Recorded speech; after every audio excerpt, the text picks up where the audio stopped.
قارون حضرت موسیٰ کا قریبی رشتہ دار تھا.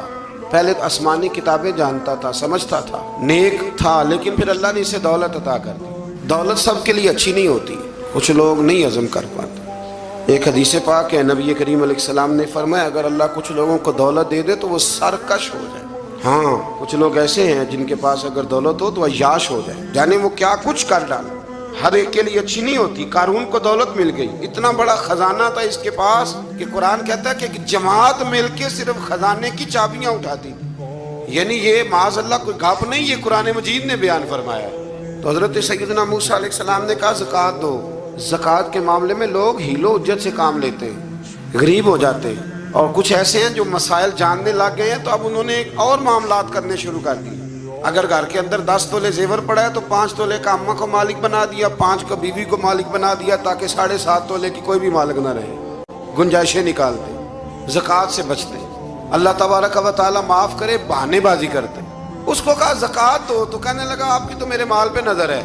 آپ نے فرمایا تو بڑا بیوقوف ہے، مال تجھے اللہ نے دیا ہے نا. تو اللہ کے رستے میں تھے، یہ کام ذرا مشکل ہے. جب اس کو بار بار کہا تو اس نے نہ بجائے اس کے کہ وہ مال دیتا، اس نے حضرت موسیٰ پہ الزام لگا دیا.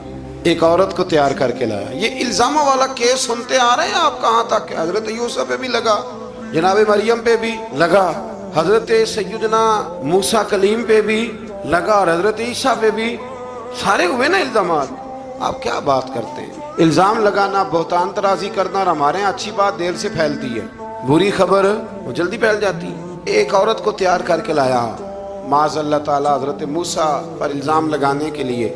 اور جب وہ بی بی آپ کے سامنے لا کے کھڑی کی تو حضرت موسیٰ نے جلال فرمایا تجھے قسم ہے اللہ کی عزت کی، سچ سچ بتا معاملہ کیا ہے. تو وہ خاتون کانپنے لگی، کہنے لگی میں موسیٰ کلیم کے سامنے کیسے کھڑی ہو سکتی، مجھے تو اس نے پیسے دے کے تیار کیا. یہ جب کہا تو حضرت موسیٰ علیہ السلام رونے لگے کہ تو سارا کچھ کرتا پر میری سفید چادر پہ داغ تو نہ لگانے کی کوشش کر. آپ رونے لگے.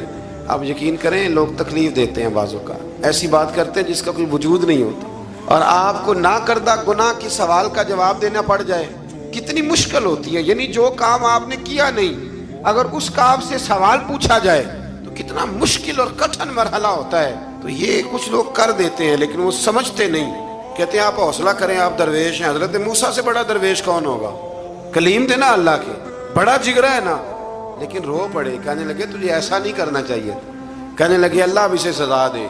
تو رب کریم نے اس کے سارے ساز و سامان سمیت اسے زمین میں دھنسا دیا. وہ زمین میں غرق ہو گیا اپنے خزانے سمیت.